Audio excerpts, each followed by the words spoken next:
حمدا لك الحمد إلهنا ومولانا لك الشكر إلهنا ومولانا نستغفرك أنت الله لا إله إلا أنت الحي القيوم ونتوب إليك عدد خلقك وزنة عرشك ورضاء نفسك ومداد كلماتك سبحان الله وبحمده سبحان الله العظيم لا إله إلا الله ولا حول ولا قوة إلا بالله وحسبنا الله ونعم الوكيل لا إله إلا الله توكلنا عليه لا إله إلا الله استعنا به لا إله إلا الله استنصرنا به لا إله إلا الله دعوناه فقد تكفل سبحانه بالإجابة اللهم استجب لدعائنا اللهم اغفر لنا زلاتنا وآمن روعاتنا واستر عوراتنا وفرج همومنا ونفس كروبنا واقض الدين عنا اللهم واقض الدين عنا اللهم أرخص أسعارنا اللهم أرخص أسعارنا اللهم خذ بأيدينا إلى فعل الطاعات وترك المنكرات اللهم اشف أمراضنا واشف مرضانا وارحم أمواتنا وأهلك أعداءنا وعليك بمن ظلمنا وعليك بمن ظلمنا اللهم أعوذ بالله من الشيطان الرجيم بسم الله الرحمن الرحيم اللهم أنت الله أحد صمد فرد لم يلد ولم يولد ولم يكن له كفوا أحد اللهم أرنا الحق حقا وارزقنا اتباعه وأرنا الباطل باطلا وارزقنا اجتنابه اللهم لا سهلا إلا ما جعلته سهلا وأنت تجعل الحزن إذا شئت سهلا فيسر لنا أمورنا فإن تيسير كل عسير عليك يسير اللهم لك الحمد كله ولك الشكر كله وإليك يرجع الأمر كله علانيته وسره فأهل أنت أن تحمد وأهل أنت أن تعبد وأنت على كل شيء قدير السلام عليكم ورحمة الله وبركاته أنفو أنبو أنكرو لمن كلاب بلا كفني أمسجي نفولي سلماكا كنفولي لاسي أوما أو سبتي يرولا نفولي كالاسي أوما وكشمروني أو كسانولا كنفولي لاسي أوما وكجرون أو كبرك يرولا كنفولي لاسي أوما أو كنمي كان واجبلي لمن واتي يونالا كوتاو كبارا يرولا كيسي فولي لو نيما فولي لو سبتي فولي لي أمي الله تعالى دالي masami yanke bade kelen du kolo ko kaya kan neni aw lakafu alaw ta laka sosen man kono mi ardine ka anke ni foli fo bawo chama ardine kono am fawo ani ambaw anya fo aw yesise akadi anye bi anye je ka fara nyonka kan nyasin kira fa sallallahu alaihi wasallam madina sokono ala kira sor la makka me alaw taala madina leke asabati yoroi ala fana ya ka karfam na la madina do alhamdulillah ame faranyonka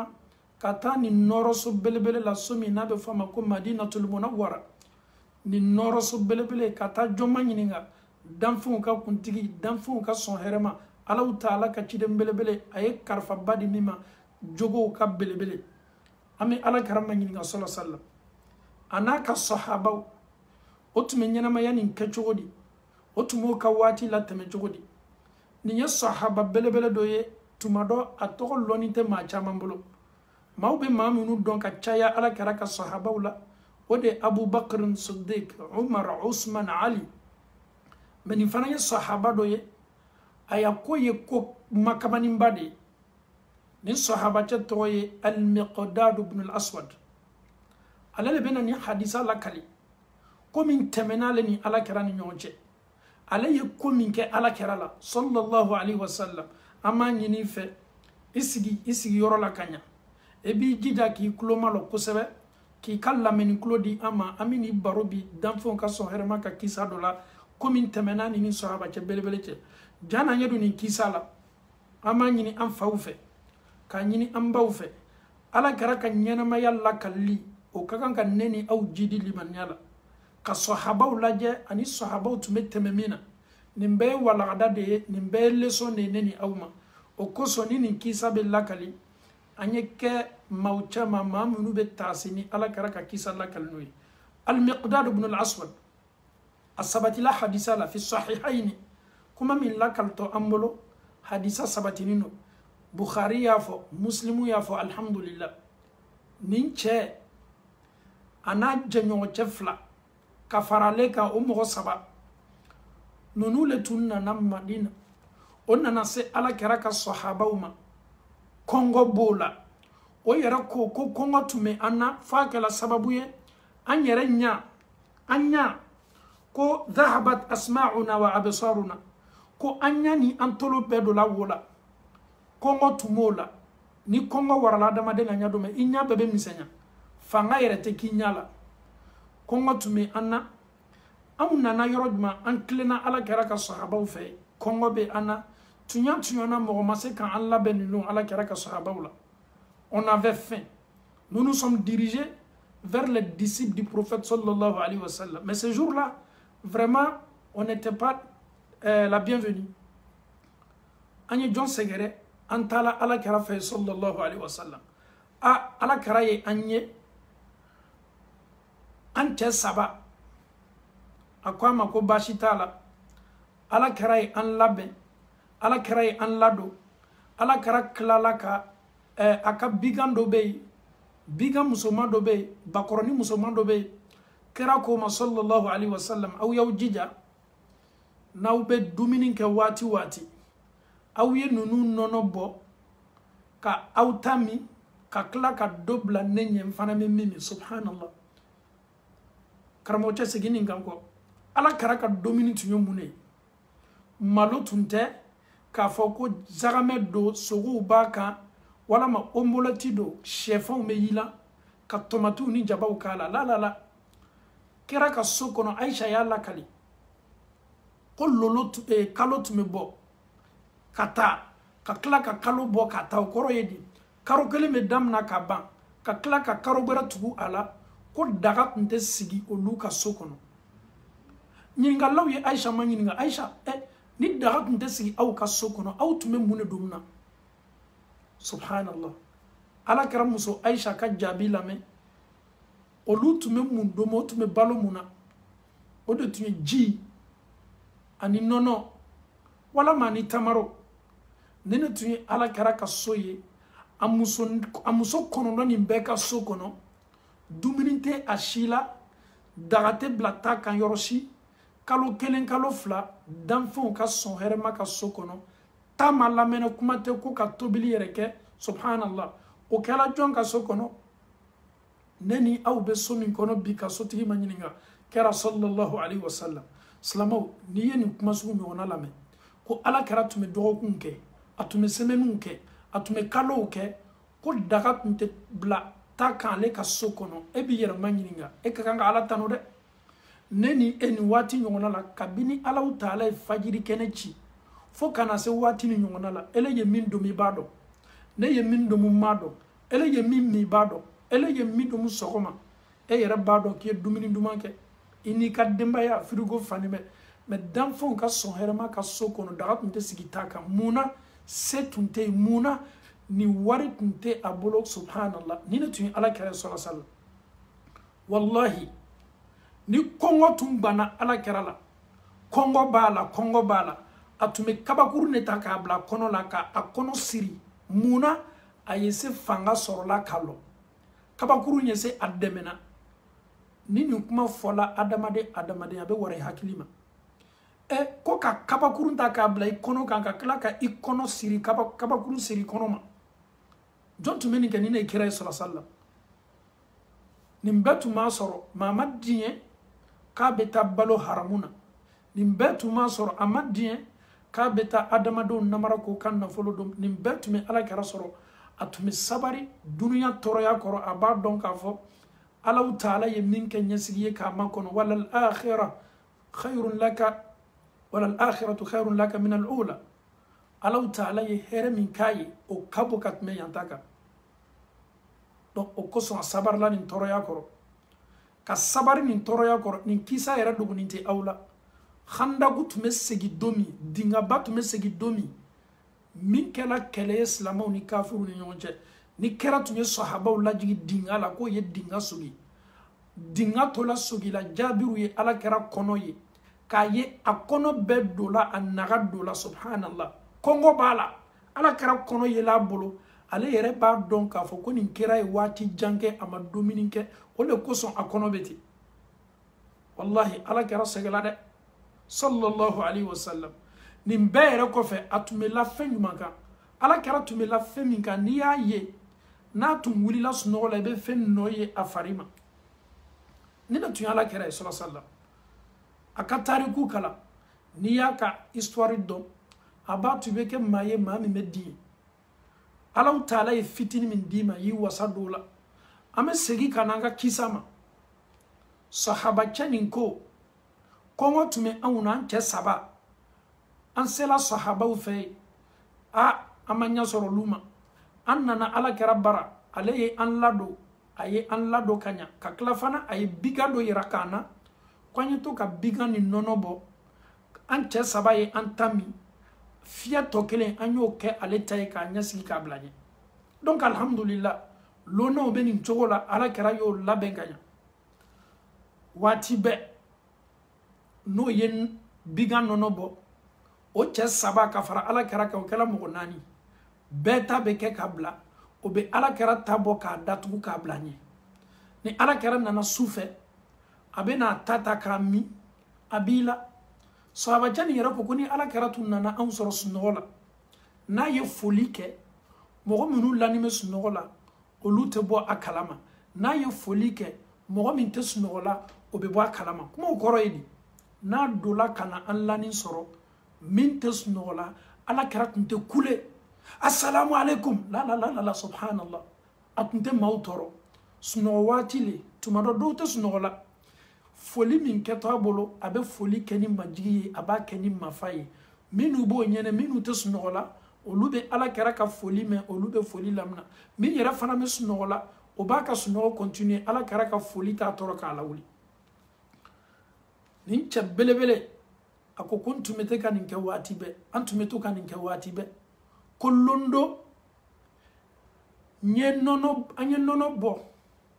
ante saba kafara ala kera kan nono ka nono bana beki kan nono mi nere entami nin cheto fly olula la ka snow ndenela nella nin tola shetana komma alele be kan nin kano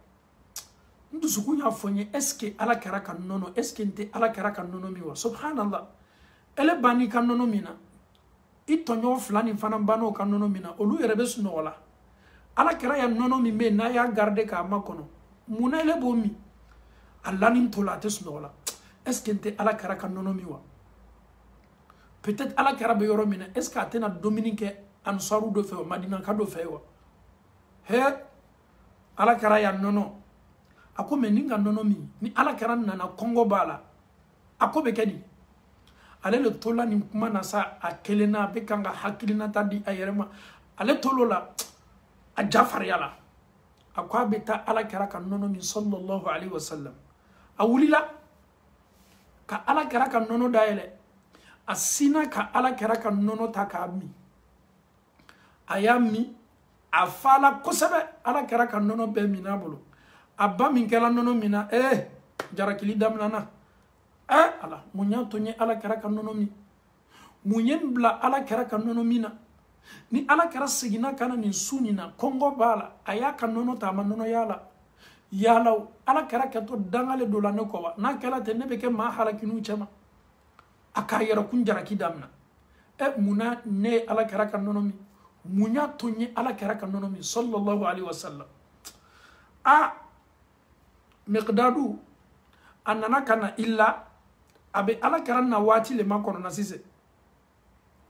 birifani min tuma bolo na ya sama ka kunka aseme bo kenema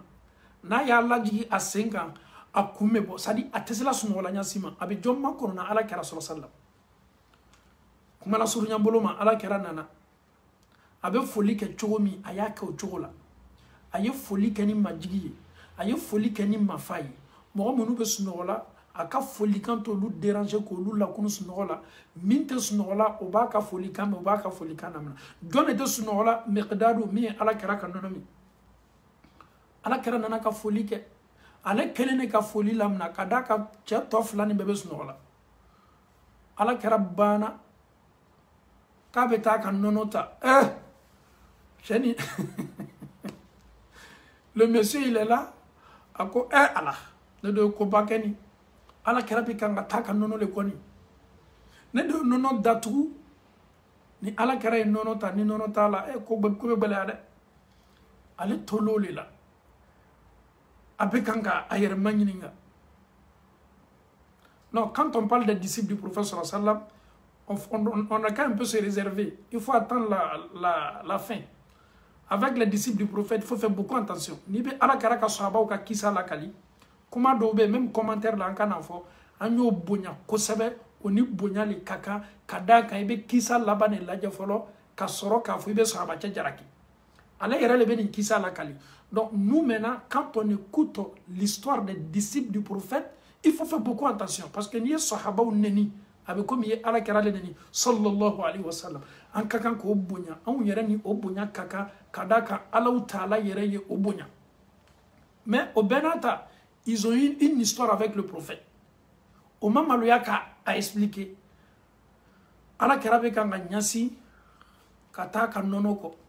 ale min lanime aslanime ala kera sina kan nonota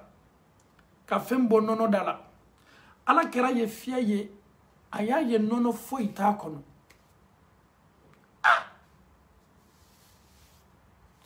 ala kera ya mafle nono te ala kera ka bolo korota sahaba ko ka bana ko ala kera ke to dangale do langoni indo dangala kera bolo halakile kera ya bolo korota ala kera ko sallallahu alaihi wasallam allahumma at'im man at'amana Allahumma asqi man asqana ala kera ko ala mogo la domini mogo mi en la domini ala mogo la min jila mogo mi en la min jila atolo ko me ale kulo be fe ka mune me anyene ala kera ke to fala mogo min kan nono mi ala ma ati halakila ala ma ati ta chena ala ma ati dangala ala kera tuma ke laana atuma ke mogo dangala nin tunte ala kera ka habitude la kafiru munu kana tun ka gbele komi Abu Lahab denche minana kana neni nako Allah taala sallit alayhi ki ka wuluba do la swala note ala karatu make ka fo kabe mawdanga la nin tun ta jowe ako ala mala domini mami an la domini ala mala min jila mami an la min jila sahaba cha toloko me akalon ka fo ala karaka duwule ke sise koni mogo min ka ale la domini ko ala mo tigi la domini na mogo min ka ale la min jila ala mo tigi sahaba cha ko nka ya nono mi ama bo kalama ayere fana meta ay duwule ke koni mogo min ya la domini ko ala mo tigi la domini na ni mogo min ya la mi ala mo tigi la mina ala ye mun ke teriya boluma akuyilo nye teriya duwo min kala ala kera bolo ni duwo ni yesemna na ne ma subhanallah afawni ambaw situation ne yelemantoni yetuni ale ala kera ka nono mi kera nana soro nono te kera ye nono ta kono ala kera ka duwo ke koni mogo min ka ale la domini ala mo la domini na mogo min ka ale la mi ala mo la mina ale ko duwo min kala ni cho ale le keto teriya la kanin duwo na fata akoke fietaye nono tun bɛ kɛ fɛnba min na kira fɛ a y'o ta nin su nin na n'a k'a bolo don biga min disi dugu ma n'a k'a ye k'a fɔ sinji b'o sin na a b'o birin k'o birin ka sinji nin bɔ ka nɔnɔ nin bɔ ka nɔnɔ nin bɔ fo ka na fɛn nafa nin su nin na ala kira yɛrɛ m'a lɔ le prophète ne sait pas qu'est-ce qui s'est passé mais le monsieur en question al-Miqdad ibn al-Aswad ale b'a dɔn a ye min kɛ a ka nɔnɔ lafa fɛn kɔnɔ ka na n'a ye k'a di ala kira ma i min ala kira ko ah ko aw ma nɔnɔ min bi wa a ko ala kira i min ko ala kira i min ale b'a dɔn a ka min kɛ a ye nɔnɔ di ala kira ma ko ala kira i min kira sallallahu alaihi wasallam ala kira ko baasi t'a la ala kira ka nɔnɔ ta ka nɔnɔ min ka nɔnɔ min ka nɔnɔ min ala kira banna ka nɔnɔ d'a ma a ko non ala kira nɔnɔ min le prophète ne sait pas ce qui s'est passé ala kira ka nɔnɔ min kira banna fana ka nɔnɔ d'a ma a ko ala kira nɔnɔ min a y'a ye waati min na cɔ ala kira fala nɔnɔ la ala kira ye nɔnɔ d'a ma ale yɛrɛ fana ye nɔnɔ min a sawala ka yɛlɛko damina a tola yɛlɛko la f'a bɛnna dugu ma mais ala kira ma lɔn ko bɛ yen ala kira ko Miqdadu ko mun de bɛ yen a ko k'ale bɛ ala tanu bi ko mun na ala kira ka duwawu min kɛ nin duwawu nin kɛla ale garijigɛ ye bi duwawu kɛla garijigɛ ala kira ko mun bɛ yen a ko ala kira ko min tɛmɛna n bɛna a bɛɛ f'i ye i na min kɛla y'i ka nɔnɔ ta nɔnɔ tun bɛ k'i ka fɛn min kɔnɔ i ma nɔnɔ y'a kɔnɔ ala kira ne le k'i ka nɔnɔ min dɛ fo si ma bila nin na fo sitana n ye n yɛrɛ ka nɔnɔ min n tɔɲɔgɔn cɛ fila nin fana ye nɔnɔ min k'i la ne de lanin to la wasuwasu nana la sitana nana na ko est ce que n tɛ ala kira ka nɔnɔ min n banna o la ka wuli k'ile yɛrɛ fana ka nɔnɔ min ala kira n ba min kɛla o la silanya nana n ma i don min kɛla cɔ k'an fo n ka foli lamina i banna ka t'i ka nɔnɔ ta i ma nɔnɔ y'a kɔnɔ n k'i ye duwawu min kɛla n ɲɛnɛ bɛ kan ka n dangali mɔgɔ min k'i ka nɔnɔ min mais ala kira i ko ni mɔgɔ min k'i ladomini ala ma o tigi ladomini na ni mɔgɔ min k'i lami ala ma o tigi lamina n tolo ka duwawu min mɛ min kɛ n teriyala n ko ala ma duwawu ni nana ne ma o kosɔn n ye nin kɛ a ye nin histoire expliquer ala kira sallallahu alaihi wasallam ala kira ko k'i y'a fɔ cogo min duwawu min nana i ma ala kira ko a ma k'i tɛ taa i tɔɲɔgɔn fila nin na wuli o fana ye dɔ sɔrɔ duwawu nin na wa wallahi le prophète était doux, il était gentil, il était bien. Non seulement le monsieur, il a bénéficié de cette belle invocation, ala kara ye fele a tɔɲɔgɔn fila min bɛ sunɔgɔ la olu fana ye wuli o fana ye dɔ sɔrɔ duwawu nin na o ye dɔ sɔrɔ a nɛɛma la o ye dɔ sɔrɔ a baraka la a ko ala kira sɔrɔ sallam ne mako tun bɛ min na i ka duwawu min kɛ nin ko ni mɔgɔ min k'i ladomini ala kɛra hali ni dunuya bɛɛ nana ka na don nin na o tɛ foyi tiɲɛ ne ma madama duwawu ni nana ne ma ka ban subhanallah a ka kuma laɲini ye mun ye mɔgɔ fila min lani bɛ nin ninnu nana wa mɔgɔ wɛrɛ nana ka fara olu kan wa bɛɛ nana ka na don duwawu ni nɛɛma la mais ale kɔni y'a dɔn k'a fɔ ko ala kɛra ka duwawu nana ale ma hali ni mɔgɔ wɛrɛ nana ka na nɛɛma ni nafa sɔrɔ duwawu ni n'ale kosɔn donc le monsieur aussi en question il a été tellement gentil a ko ko hali ni bɛɛ nana il était tellement content. Nina tu ala kare sallallahu alaihi wasallam ama jama kuna aye cɛ faamu kɔnɔna fili min tun bɛ cɛ la sika min tun bɛ cɛ la hami min tun bɛ cɛ la jɔrɔ min tun bɛ cɛ la ala kare sallallahu alaihi wasallam aye sika ni jɔrɔ bɔ ni cɛ la subhanallah aw ye nin ciden belebele lajɛ k'a ka ɲumanya lajɛ k'a lajɛ a n'a ka sɔhabaw tun bɛ cogo min k'a lajɛ a n'a ka sɔhabaw tun bɛ tɛmɛ ko minnu la koɲa bɛ kɛ cogo min nina tun ala kare sallallahu alaihi wasallam an faw ani an baw nin y'a ka sahaba belebele do ko Nu'man hadisa min lakaltan bolo alhamdulillah as-sanadu hadisa lonna ko da'if mais ama lakalle ka hakili sɔrɔ a bonda kɔnɔ ni fana tun ye sahaba ye ale tun bɛ ala kɛra la yɛlɛ ko kira kɛla cogo cogo n'a ka nin cɛ ye a tun bɛ yɛlɛ ko waati bɛɛ lonna dɔ de nana ala kɛra fɛ sallallahu alaihi wasallam k'a ka ɲɔgɔmɛ ɲɛnama nin siri ka don misiri la ka don kira ka so kɔnɔ sallallahu alaihi wasallam lonna nana k'a ka ɲɔgɔmɛ siri ka don kira ka sallallahu alaihi wasallam misiri la ninnu le siginin to la sahaba damadamani ani Nu'man o ko a ma amena ka sogo dom de ko est-ce que anteni kanati yawa o ka le la su ale ko ambo kamena ka sogo dom de e lona nana ala kera ko o ya ka nyome siri alu ni munkeli kaka ala kera ka donan ka nyome siri ni o ya le la su doron comme ale yere yele ko la bola le tuma ala kera la yele ko asina doron on nana kana mo ka lona che ka nyome ka labe doron ka lona che ka nyome kanati ke damna ka banfana ka boso damna ala kera ka watu la ko chama temena wallahi ni lonancha bola na maka nyome lonancha le bola kera ka sokono kana misiri la aya ka nyome siri yoromi anana ka nyome soro nyome transformer la ka ke sokoi ale yere kabako yala ne ka nyome do mun sogo leti a ko kera ko asahaba chenne ni kede usina ka to fala kera sallallahu alaihi wasallam Nu'man kera sallallahu alaihi wasallam ayamun ke atala ni chefei katada ko kwama abomin kala kera ko kaye mun barale keni e lona nanao munabe lona ka nyome kanatike ko mu yiblala ala resina ka fo ala kera mo munu kan to fi nyene cho olule kam blanyo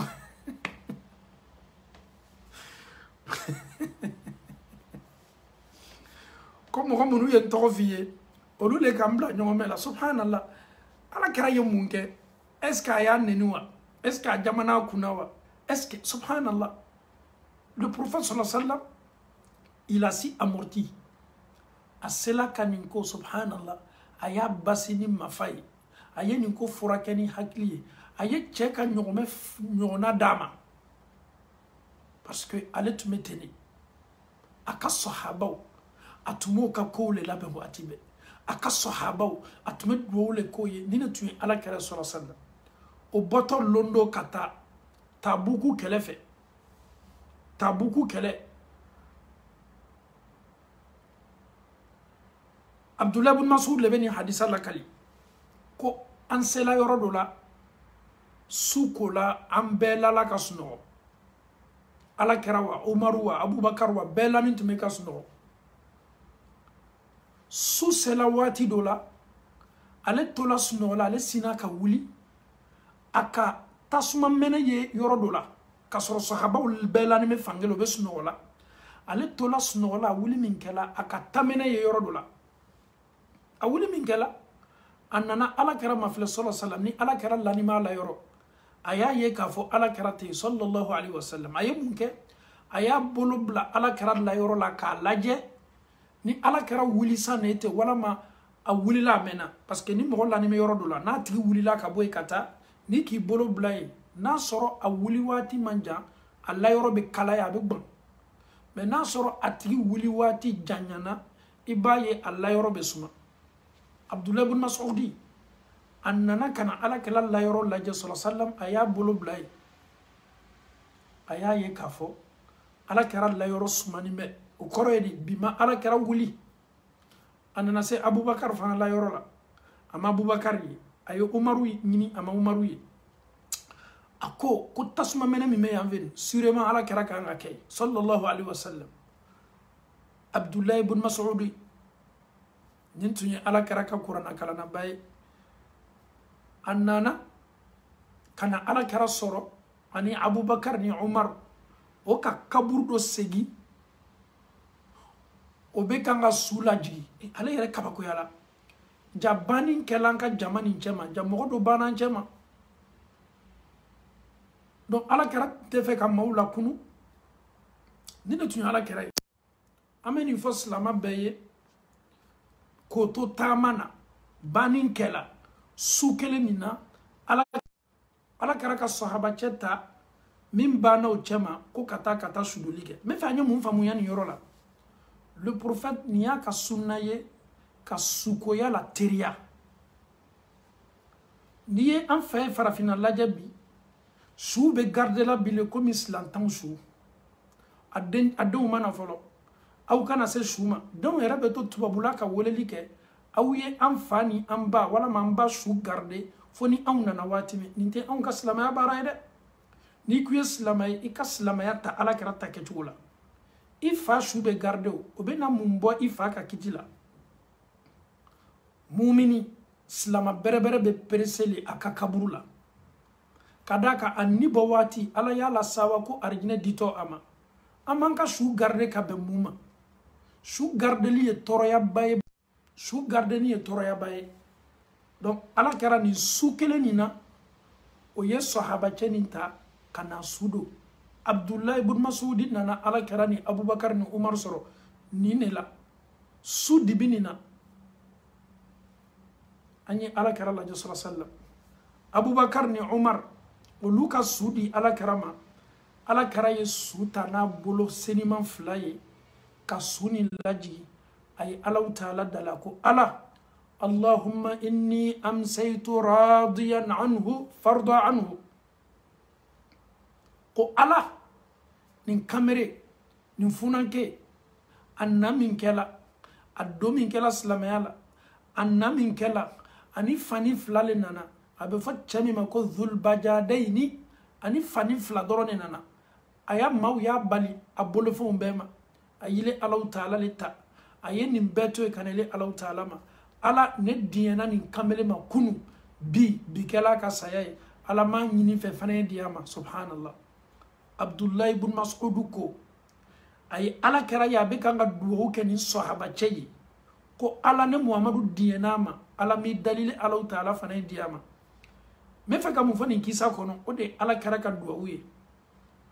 maaw tun bɛ nata kɔ abdullahi ibn mas'ud ko nin kuma fɔ min kɛra ala kɛra bolo ka bɛn su ma su min bɛ kan ka don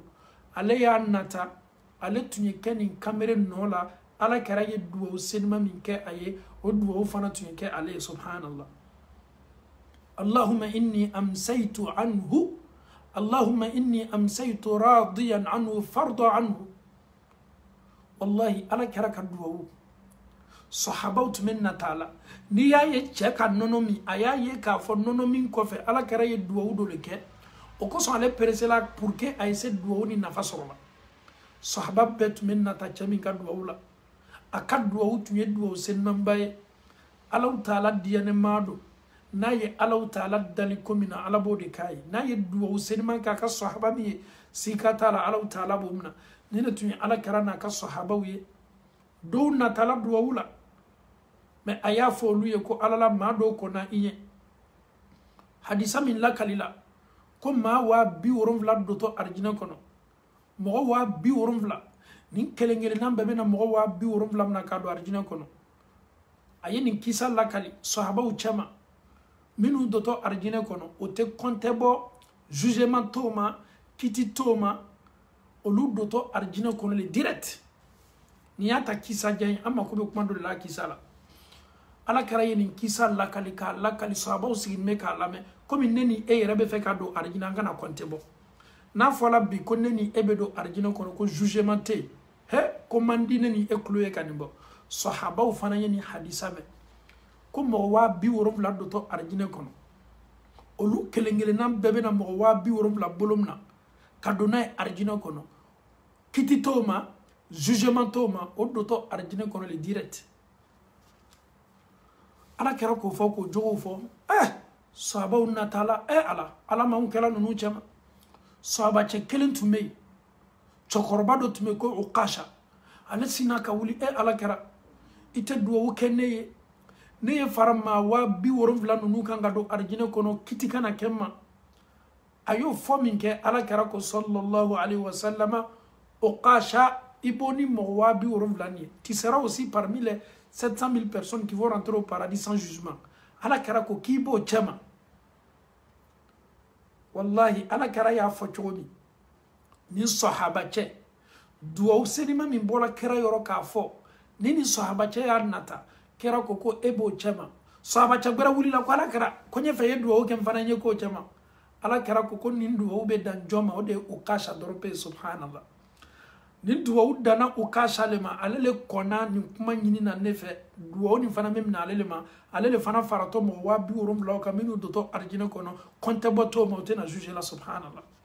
aw ya ka duwawu na fallaje aw ya ka duwawu baraka laje mo wa bi worom la olu doto arjina kono o tena konte bola olu fana me mo wa bi worom la bolum na kadono arjina kono na fala ko mo wa bi worom la sababu kachao an kachao nebe na ko chama bibe na kechoma me kira ye do ta toma minya na takabe kema wabi urumla ni chema ko ala kara do ukai sallallahu sallam ala kara ko ukasha e fana me mo wabi urumla chema minu doto arjina kono nyiningali toma kontaboli toma o doto le direct ya rasulullah be wallahi ala kara do ukai an fana an minu ya mantoye ala kara ye do ukai an fana ye ay alaw taala dali awye abe koko ke abe alaw taala dali amantuni ummati ummati ummati ne manto ame alaw taala dali do senma min kala dam fu ka son herma bulu aka sahabawi wallahi ama alaw taala dali ka amfana kan jama ni ya yebbi name abubakar kofo ama foni fierté ka umaru tanu ni fierté ka ali ni usmana tanu ayed wo ko lu yere tafo sahaba chado be ni lakali ko londo ale ko bi nete barake dan fen foye men ka bi journée di ala kara do rompema mena signa ye ka baro ka bi journée di kira sallallahu alaihi wasallam anana ala kara fe ko ala kara bola ala kara tuntala jardin do lela o fo min kala le ale nana ala kara ko ni jardin na ala kara sigini me ka senaji ani ala kara folie ni fembeke aujourd'hui il voulait consacrer sa journée avec le prophète ale tolo la ako mena ke gardien ne ya parce que akalo sahaba be ala kara ni wati be ni kera be yoro sahaba be ta kata barukata ne ale ko bikoni mo na to ka be do jardin kono bi ne le keto fola ibe do ibe te do fina ala kara manyiniga atolo la anani lo jardin dala ala kara teruye abubakaru de omaru ni usmanu abubakar tola ala kara nyinina afola ko ala kara be ni nankola abubakar nana anani lo dala ko abubakar ite do de ilo meta ala kara manyiniga sallallahu alaihi wasallam na sone bedo abubakar ko bashitala anana ala kara ko abubakar na be fe kado ala kara ko ay ko afo abubakar sidiki ko abedo arjina kono subhanallah afa abubakar ye ko Allah taala arjina dama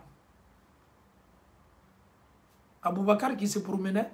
il cherchait le prophète on dit le prophète est dans tel endroit sallallahu alayhi wa sallam lui vient maintenant il y a un autre disciple qui était à la rentrée il dit attends je vais demander d'abord l'autorisation à Mohammed sallallahu alayhi wa sallam si t'autorise alhamdulillah et lui vient demander ya Rasulallah Abu Bakr veut rentrer le prophète lui dit dis à Abu Bakr Siddiq qu'il est au paradis ya salam quelle bonne nouvelle Abu Bakr do la neni nouvelle ile ko ala kara ko kibe arjina kono ya salam Abu Bakr do la Umar fana mala kara nyinina afala Umaru yoko Umaru ko ala kara ben yoro karama sira Umaru fana nana kabedo sahabacha ko ki jofolo mena ala kara manyininga nini doli kaka anana kana kuma fo ala kera ko jone ko Umaru ka fo Umaru ye ko ala taala arjina di Umaru ma ko Umaru be arjina kono ya salam arjina koni arjina ni songo ka chade nonu talebe kanga confirmer ala kera bolo ko to dugukolo ko ka masa folo ala kera janyo aka sahaba akko kanyo ani minute me nyon kan suni kle o ka jogo ko son ni ko be bojon yoro wallahi Allah ta'ala le tumeni chilaw di Muhammaduma kanin la sawa nyumo di aka sahaba Umaru nana ni kuma fala Umaru ye nouvelle bele do fala Umaru ye ko ala kera ko ka do to arjina kono ani ni nouvelle do la ala kera ka Osmana nana Ali nana ni sahabaw bena na ni nouvelle fala be mi yara be nouvelle la c'est la mogoma subhanallah wati dola en nouvelle la c'est la ele ma fara nu kan wati nyona la akadwa na ya fo kile be do arjina kono ni Allah taala sona sikatala e ala era sigirin to la londo modo ka arjina kono doli nana kana foye ni yere kala kabako ko bay ala kara masala sallam awati la salama ya kum folo fe jibrila tumena ma wati mi Allah taala e kidi jibrila ma ko kana kila se muhammadu ma meleka le Allah taala ka cidenye ka bo Allah taala yoro kana di akaddan fon ka cide ma me muhammadu ye cide flalo meleka ani ala kara subhanallah aya di sangolo cide ma ko kana di dugukolo cide ma ko kana nouvelle bani dama asiginin tola jibrila nanama ka foli ke ka foli lamna ko muhammadu ko Allah taala ko nyi fo kuya ka foli la se i musoma Khadija subhanallah ce mawte gelene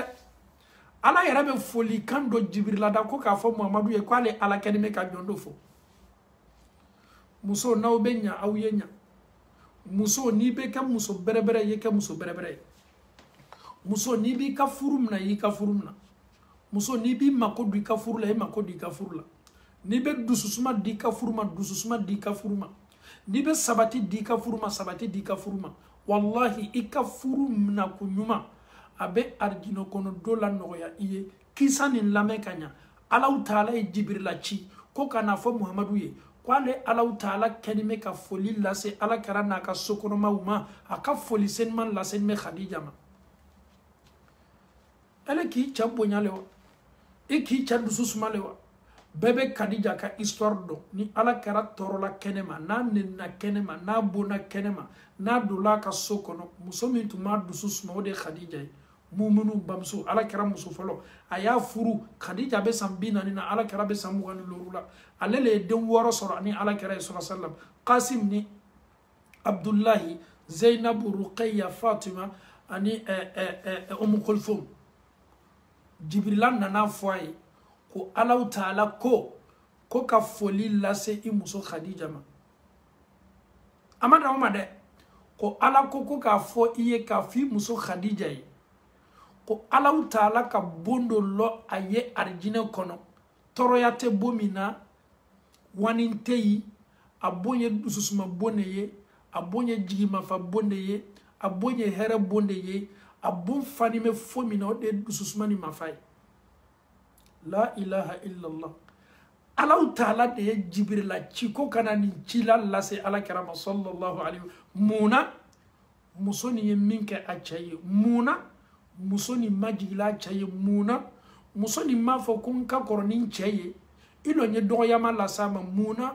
musoni tola ka fabadenya bonda kono aya chambonya komi cheka kanka bonya chomi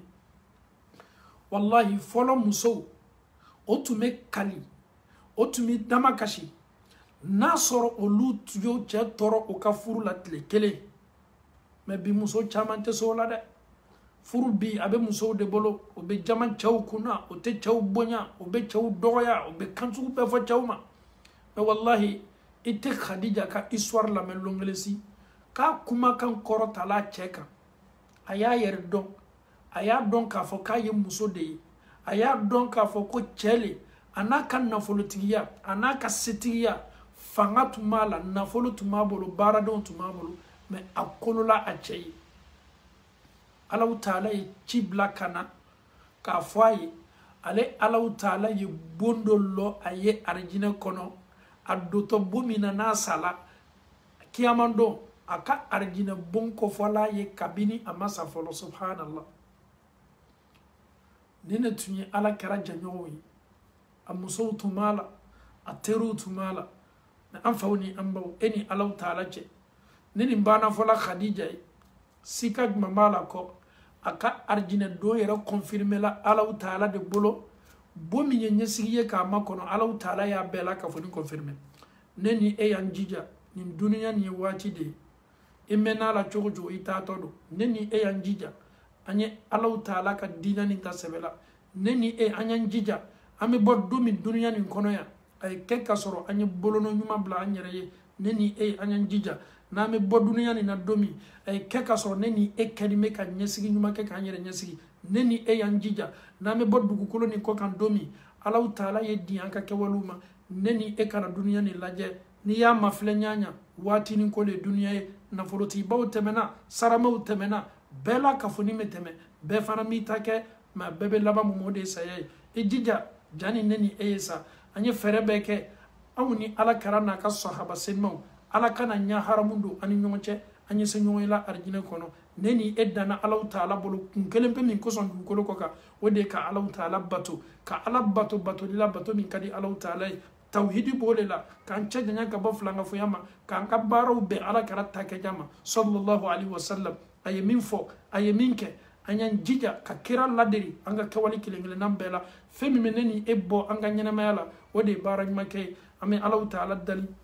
ka ke baraj make law chama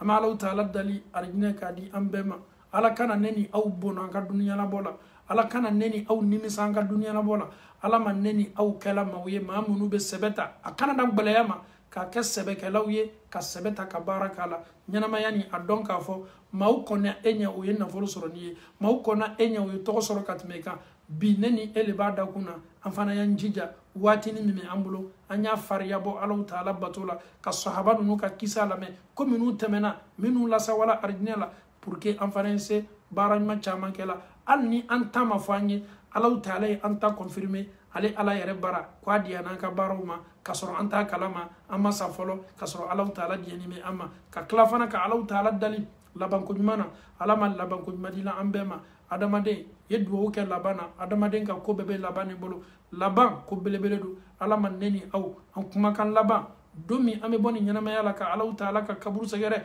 amma Allah taala dal kan kuma kan laban ke la ilaha illa Allah محمد رسول الله كان كما كان فولين نغيانني او نيو تعالى تعالى بول على موكلا بنبعتو منو بي انچما مي الله تعالى دلي كان يا مسالي الله تعالى كان يدي وبما الله تعالى بول على موكلا منو بي فروكولا ka furun ma dislam be ma ala mokela minu be donko la mi Allah taala dali ka dimbaraka ma di be ma Allah taala bul ala mokela minu yo ka watita ki klomalo ni kisa wala mi Allah taala dali julumu me awni neka ka Allah taala diya ka an julumu be bo an ala mokela meleka minu keto an kuma kan taala lameninaw minu yo ka tanta anya don ka foko adamado mena sigida ke ka Allah taala kufo meleka wole sigini mena anyi an kuma kan foninko melekaw beta Allah taala soro ka Allah taala fo alaye ka soro alaba do awni neka lameni anye baro minu ke alaba be do me melekaw ba kasetita katane Allah taala bara o koso ejija ifotaw ani ketaw ay ke kuma kan sen mawye makono ni me kiyama do Allah taala ba fo melekaw ye komi nunu be ne Allah taala dalla ya fala in ya fala ubema anyan ka su ke ya fanyini na Allah taala fe anye ya fanyini Allah taala fe ni wajibili la mawye ni wajibilu ye wode ba to neni ebe surnya Allah taala ka arnyela bono foite wajibili la mena nami kalimanya jidi abi gere Allah taala la nama do fare kalimanya ka akuninti bla ala sobarala abislam ya diaye ka kera ka sahaba diaye ka dinani yere tini dinani kanuni la mumoke wode lameni ka neni aw kulo la kunsu anikle Allah taala kuma kan senman lameni na wati ba ala mokela ame Allah taala dalika Allah ka fo arjina kun ala mokela kenaya ani fanga ko di amma nimbara bunda kun Allah taala bul ala mokela rabbana atina fid dunya hasana wa fil akhirati hasana wa qina adhaban nar ربنا لا تزغ قلوبنا بعد إذ هديتنا وهب لنا من لدنك رحمة إنك أنت الوهاب صل سبحان ربك رب العزة عما يصفون والسلام على المرسلين والحمد لله رب العالمين والسلام عليكم ورحمة الله وبركاته.